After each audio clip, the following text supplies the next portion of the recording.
પંચમહાલ જિલ્લામાં ઘોગંબા તાલુકાના ચાઠી ગામની પ્રાથમિક શાળામાં સેવા સેતુ કાર્યક્રમનું સફળ આયોજન કરવામાં આવ્યું હતું. કાર્યક્રમમાં મામલતદાર ઘોગંબા તેમજ જિલ્લા પંચાયતના સભ્ય મીનાભાઈ રાઠવા મુખ્ય ઉપસ્થિત રહ્યા હતા. આ ઉપરાંત ચાઠી સરપંચ, બોર સરપંચ, ખાનપાટલા ઉપસરપંચ, સેજાના તલાટી કમ મંત્રી સહિત વિવિધ વિભાગોના અધિકારીઓ અને કર્મચારીઓ હાજર રહ્યા હતા.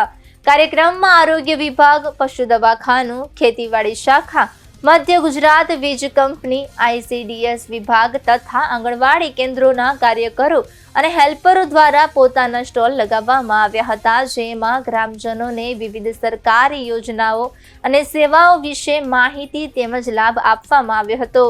કાર્યક્રમની શરૂઆત શાળાની બાલિકાઓ દ્વારા રજૂ કરાયેલા સ્વાગત ગીતથી કરવામાં આવી હતી, જેને સૌએ વખાણી હતી. આ પ્રસંગે તલાટી રાજેન્દ્ર પગી દ્વારા બાલિકાઓને 501 રૂપિયાનું પ્રોત્સાહન આપી સન્માનિત કરવામાં આવી હતી. તેમજ ચાઠી સરપંચે પણ 501 રૂપિયા આપી બાલિકાઓને સન્માનિત કર્યા હતા.